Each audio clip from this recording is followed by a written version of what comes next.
What's up, guys? Welcome back to another Wise Well. Today we're going over Consumer Price Index and Producer Price Index, so CPI and PPI. Now, these are two very important, I don't know what would you call it, calculations, I guess, metrics for macroeconomics.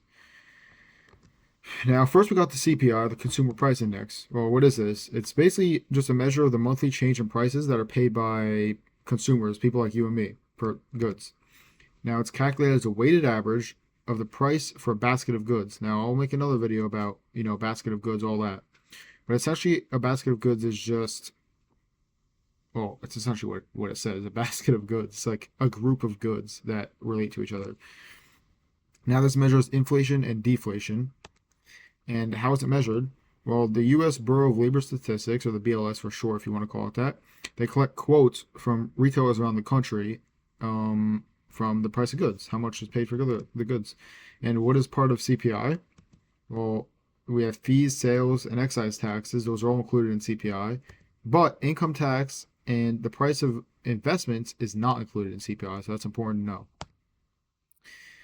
Now, in addition, CPI also CPI adjusts price data for changes in the quality of products. So if the quality of a product becomes better, obviously they're going to adjust the price data for that. Also, vice versa. Now, there's different types of CPI. There's CPI-U, or this is basically just CPI for all urban consumers, which this represents 93% of the population that do not live in rural areas. And it does not cover the population in rural areas like farmers, like I just said. And to be honest, CPI-U is pretty much what matters to the financial markets, is what we're looking at. And then there's also CPI-W, which is CPI for urban wage earners and clerical workers.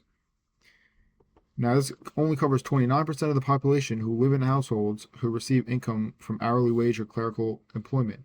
Now, you might say, well, 93% plus 29% is above 100%. Well, it's 93% of the population that do not live in rural areas, not the whole population, just the people that don't live in rural areas. And this one is the population who live in households who receive income from hourly wage or clerical employment.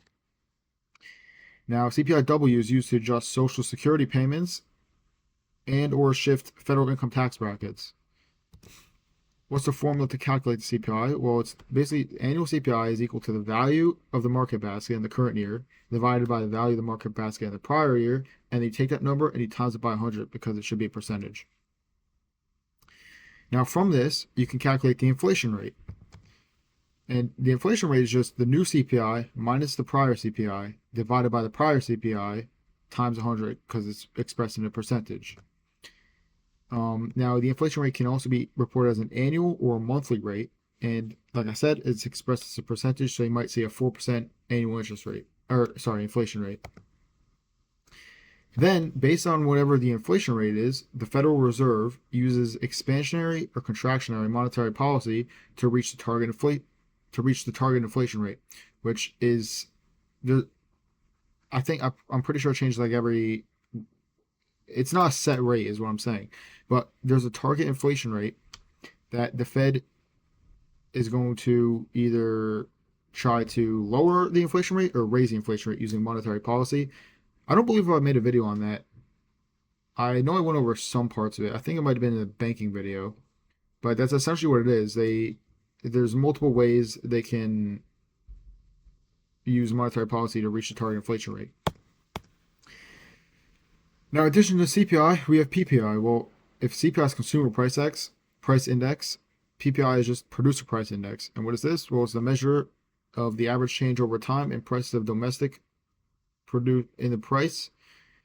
The change over time in prices domestic producers receive for their output of goods.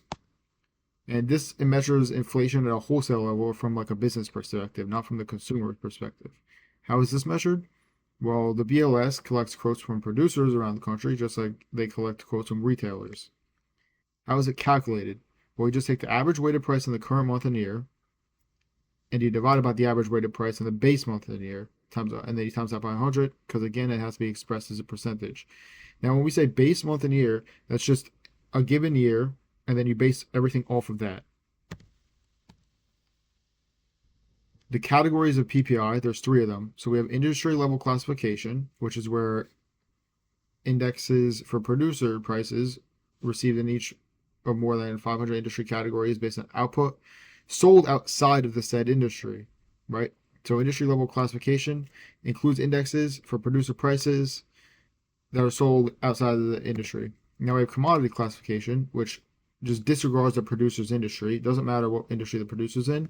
And instead it groups the output based on the nature of the product. So it groups similar products essentially. Final demand, intermediate demand. This one's a little bit more complicated, but essentially the first demand, intermediate demand indexes use commodity indexes to measure producer prices, which is based on who is buying the goods and whether they need further processing. Then the final demand indexes are used to calculate the headline PPI, which reflects the prices for the final demand. Now, overall, what is CPI and PPI? Well, CPI basically measures the inflation from a consumer side, and PPI measures the inflation from producers' perspective, and you may be able to predict inflation before CPI. Now, PPI and CPI are both extremely important measures in macroeconomics. You will need to know these, and it's just good to know for daily life too. It impacts the markets, impacts your finances. Obviously, we know about inflation. I made a video on that, but it's very important to know these two. I hope you guys learned something from this video. And if you guys have any questions, either leave them in the comments or DM me. If you have requests on videos you want me to make, then leave that also. Thank you guys for watching.